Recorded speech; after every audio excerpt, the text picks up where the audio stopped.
विज्ञानाने खूप प्रगती केली. दिवसेंदिवस नवनवीन संशोधन होत असून त्या संशोधनाचा समाजाला अधिकाधिक कसा फायदा होईल हा दृष्टिकोन समोर ठेवून उद्योन्मुख संशोधकांनी संशोधन केले पाहिजे. निसर्गात रोज अनेक घटना घडतात. त्याचे सूक्ष्म निरीक्षण करून तद्वतच त्यावर संशोधन करून नवनवीन संशोधनातून मानवी जीवन सुकर होऊ शकते, असे प्रतिपादन राष्ट्रसंत तुकडोजी महाराज नागपूर विद्यापीठाचे माजी कुलगुरू डॉक्टर SP काणे यांनी केले. संत गाडगेबाबा अमरावती विद्यापीठाच्या आविष्कार सेलच्या वतीने संशोधन महोत्सव आविष्कार 2024 चे आयोजन पाचही जिल्ह्यातील विद्यार्थ्यांसाठी करण्यात आले होते. त्याच्या उद्घाटनाप्रसंगी ते बोलत होते. व्यासपीठावर अध्यक्षस्थानी कुलगुरू डॉक्टर मिलिंद बारहाते, कुलसचिव डॉक्टर अविनाश असणारे, संचालक डॉक्टर अजय लाड, आविष्कार कक्षाच्या समन्वयक डॉक्टर वैशाली धनविजय,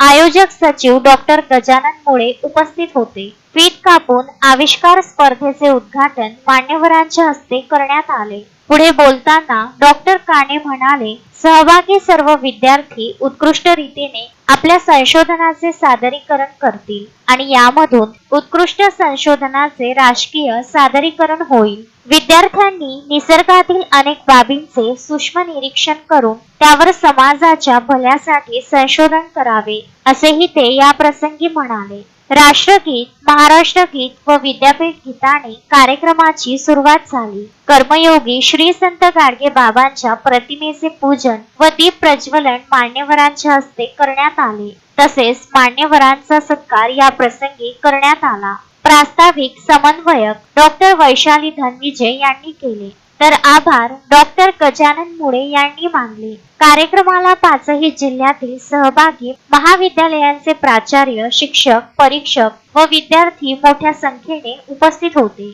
अशोकभाई जोशी, विदर्भ न्यूज, अमरावती.